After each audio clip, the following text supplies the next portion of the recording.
La electromovilidad es un componente clave en la estructuración de las ciudades inteligentes. Tiene consecuencias directas sobre el consumo de energía, los patrones de emisiones y la calidad de vida. Al 2050 se espera que el 40% del parque automotriz sea de vehículos eléctricos, lo que evitaría la emisión de 11 millones de toneladas de CO2. La tecnología existe. En diciembre entrarán en funcionamiento 100 buses eléctricos en Santiago. Pero la pregunta es otra. ¿Existe la voluntad y los recursos para dar un salto a la ciudad inteligente? ¿O los chilenos estamos preparados para un cambio cultural de esta magnitud?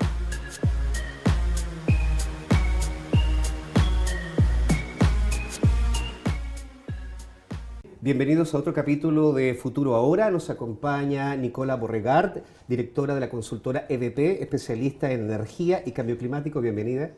Hola Héctor, muchas gracias. Y también Martín Tironi, sociólogo, académico de la Facultad de Arquitectura, de Diseño y Estudios Urbanísticos. Muchas gracias. Bienvenidos. Electromovilidad. Hace un año llegaron los 2 primeros buses eléctricos a Santiago y se plantea o se espera que en diciembre de este año lleguen 100 buses eléctricos. Eso va a cambiar la fisonomía de alguna manera de nuestro parque también, pero de la ciudad. Nicola, ¿la electromovilidad ya es una realidad en Chile? Sí, es una realidad, pero aún bastante incipiente. Uno tiene que mirar el parque completo, que consiste en unos 5 millones de vehículos, y ahí ciertamente unos 100 vehículos a nivel del sector público, y hoy día tenemos más o menos unos 300 vehículos a nivel de vehículos privados, particulares.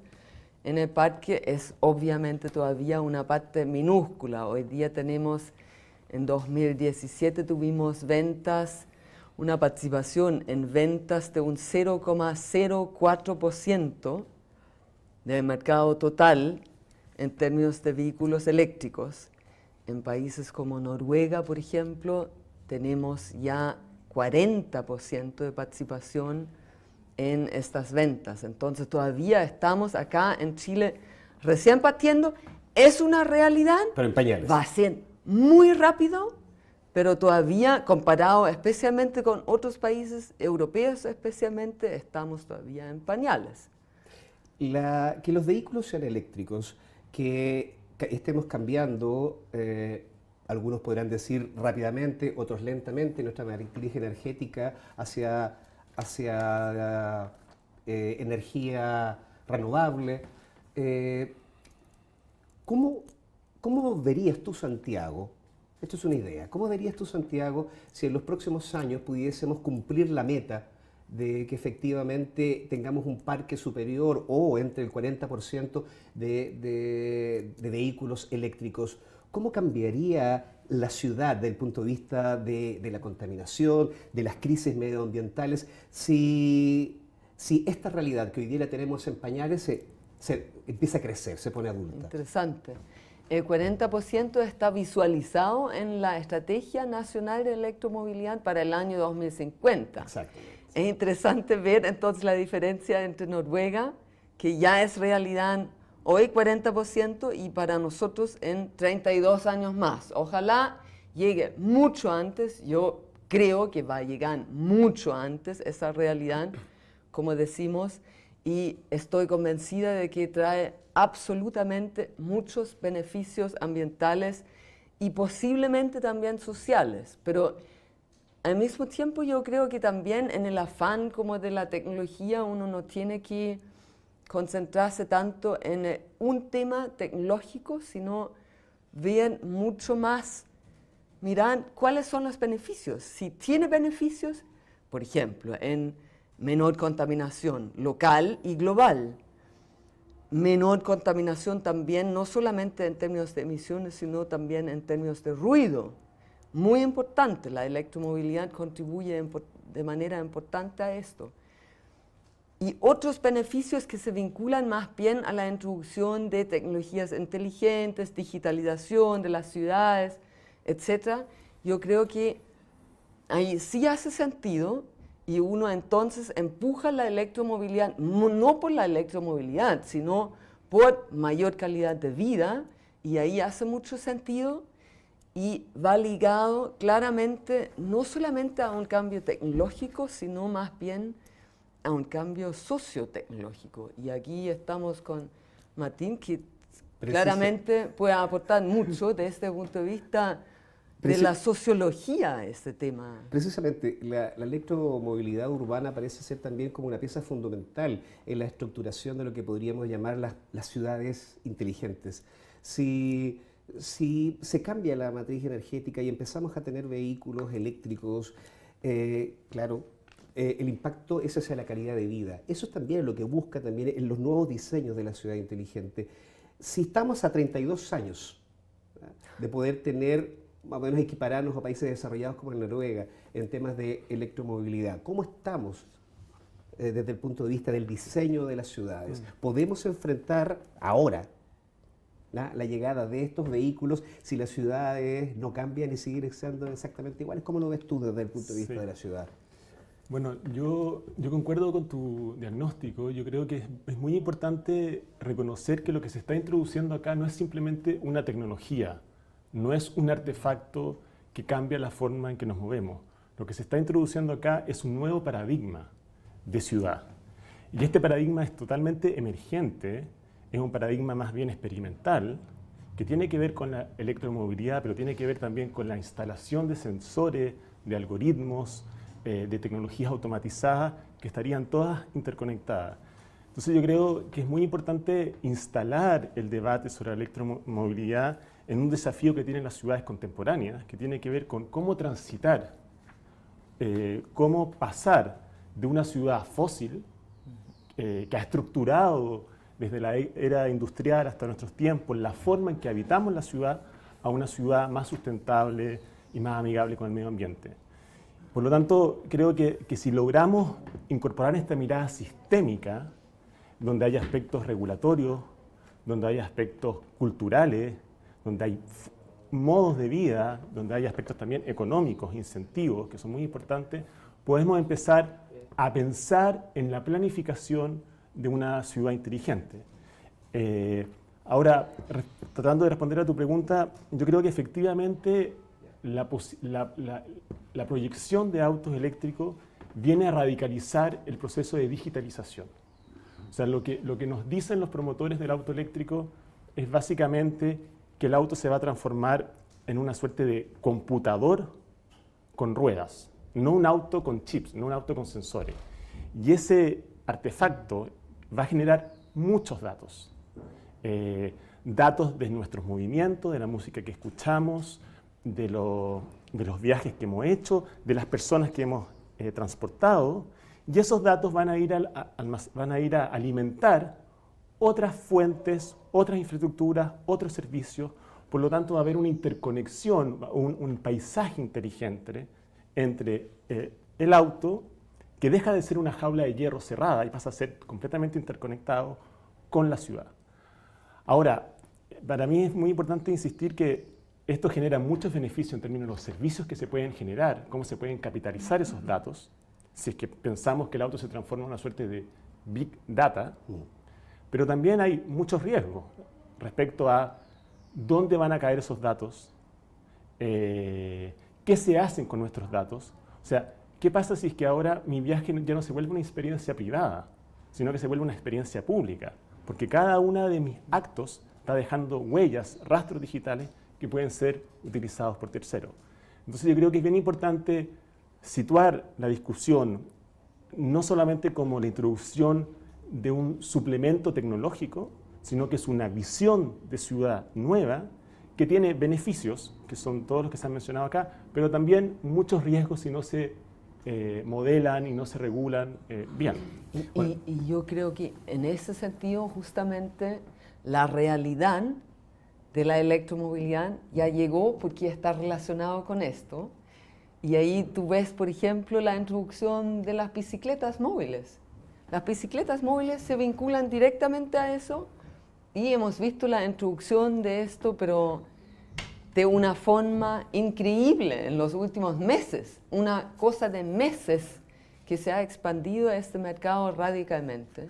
Y ahí, como Martín dice, los datos que se generan desde ahí cuándo uso, qué bicicleta, a dónde voy, por dónde me bajo, por dónde estaciono, etcétera, etcétera, son realmente un data mining, una posibilidad impresionante para el futuro y al mismo tiempo un futuro que ya comenzó, tal vez en el tema de electromovilidad en Chile todavía muy incipientemente, pero ya comenzó. Claro, estamos en la cuarta revolución industrial, definida por los metadatos. Ese problema que podemos generar también por la cantidad de datos y cómo se van a administrar en una sociedad que transita hacia la sociedad digital, no es solo tampoco, digamos, en temas, digamos, de movilidad o de transporte. También están los derechos digitales, qué pasa con los derechos genéticos. Es decir, efectivamente tenemos un gran volumen de datos que tenemos que hacernos cargo. Pero, Martín, si nosotros pensamos y tratamos de imaginar, hagamos ese ejercicio.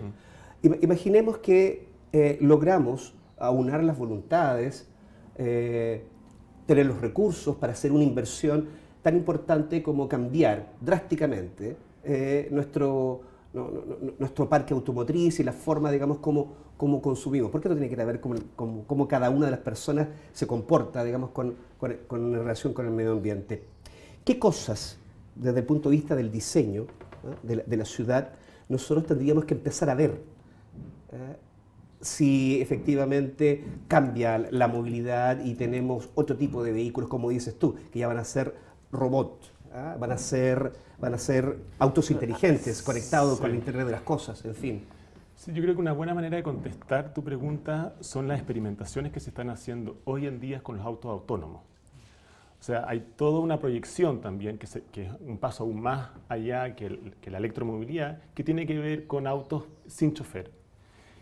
Y hay todo un trabajo muy sofisticado que están haciendo los ingenieros, los especialistas en inteligencia artificial, en tratar de traducir la ecología urbana, la complejidad urbana, al lenguaje de ceros y unos, de codificación algorítmico. Y lo que se ha mostrado es que hasta el momento las experimentaciones han tenido varios problemas. Han habido muertes producto de la experimentación en el espacio público, porque desde un errores humanos, entiendo, porque fueron peatones los que definitivamente se interpusieron en el camino del auto autónomo. Pero justamente yo creo que el debate o la tensión está, por una parte, un esfuerzo por programar el mundo, por predecirlo. En el caso de los autos autónomos es captar los movimientos de las personas, de los niños, de los adultos mayores, de los perros, o sea, leerlos, anticiparlos y tomar decisiones autónomamente, ¿no es cierto? Pero la condición humana es infinitamente más compleja que eso. O sea, la ciudad no se puede definir solamente por parámetros o cánones racionales. Hay emociones, hay afectos. Por lo tanto, la pregunta es, ¿será capaz las tecnologías, los algoritmos, de leer esos comportamientos, esas decisiones, esas microdecisiones que los transeúntes o los caminantes toman en el espacio urbano? Hay un problema ético también sobre si hay un auto autónomo conduciendo por la ciudad, y hay dos personas, un niño y un adulto mayor, y hay posibilidades de atropellarlo. La elección. Claro. Entonces yo creo que más que mi sensación es que la inteligencia artificial, los algoritmos, están diseñando crecientemente nuestros modos de vida, nuestros espacios urbanos. Se hablan de espacios codificados por software, y la pregunta es, ¿qué rol tenemos nosotros, los ciudadanos, de abrir esos diseños? O sea, si nos están diseñando a nosotros estos algoritmos, tenemos que tomar una parte importante para ver qué criterios, qué jerarquías, qué valores, qué éticas están desarrollando y para ver qué ciudad queremos. Eso necesariamente tiene que ver con un cambio cultural. Tan así como el cambio cultural que necesitamos también para afrontar el cambio climático. Nicola, tú que tienes experiencia y eres extranjera, ¿qué se puede...? A ver, te pregunto de otra manera. No tan extranjera. Chilena de corazón y 25 años acá. Muy bien, muy bien. Lo que quisiera preguntarte es, ¿qué pasa si los esfuerzos no son mancomunados? Por ejemplo, en temas de cambio climático. En Noruega tú diste el ejemplo que ya tienen 32 años, digamos, adelantados respecto de Chile. Si por alguna razón no logramos de alguna manera equilibrar o ponernos un poco al día en temas, digamos, de electromovilidad, estos esfuerzos que están haciendo, ¿son realmente importantes, por ejemplo, en temas de cambio climático? ¿O tienen un efecto muy mínimo debido, digamos, que en un lugar lo hacen y en otro no? Sí, yo creo que en transporte es una parte muy relevante en términos de emisiones de CO2 y en términos de cambio climático. Y en ese sentido, cualquier cosa que hacemos para bajar las emisiones en el sector de transporte, que lleva fácilmente un 40% de las emisiones totales, es muy relevante absolutamente. Yo creo que es muy importante lo que tú dices, que uno tiene que mirar esos temas siempre desde todos los lados, y hoy día esto es muy complejo y impone al sector público, al sector privado, a la sociedad civil grandes desafíos. Por ejemplo, Martín mencionó todos los temas, desafíos culturales con esto. Los otros desafíos que hay son regulatorios, son temas tan prácticos y pragmáticos que tú dices hoy día, bueno, si hay un nuevo estacionamiento público planificado, tiene que haber ahí un espacio para que se puedan conectar los autos, los vehículos eléctricos. Y tengo que entonces proveer estos espacios en la planificación de los estacionamientos públicos, y la administración pública tiene que reaccionar a eso, integrarlo, tener esta mirada y Puedo así complementar, yo creo también es bien importante lo que tú mencionas, porque dado que no somos un país, que yo sepa, productor de este tipo de tecnología, son muy caras, tenemos que importarlas. Entonces yo siento que hay un tema que tiene que ver con saber elegir qué tecnología estamos trayendo para que no se vuelva obsoleta, por una parte, y también saber cómo generar los incentivos para propiciar el desarrollo de este sistema, que es regulatorio, que es a nivel de planificación, que es a nivel de prácticas urbanas, para ir promocionándolo y que no quede bajo la responsabilidad de las automotoras solamente. No es un tema tecnológico solamente, yo creo que ese es el mensaje importante a transmitir.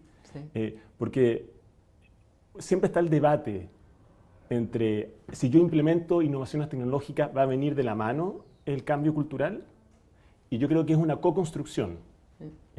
O sea, obviamente que es una buena noticia que las empresas estén luchando por ganar un espacio en el mercado de la electromovilidad y que todas las marcas estén generando autos eléctricos. Bueno, de hecho, como dijimos al comienzo, Sí. ya en diciembre la gente, algunas personas podrán subirse a esos autos eléctricos, tendrán mucho menos ruido. No ir más lejos sí. que las distribuidoras eléctricas, que hoy día el vehículo eléctrico ofrece la oportunidad también de ser un almacenador de energía a través de su batería, que puede proporcionar energía a la red eléctrica y no solamente sacar energía de la red eléctrica.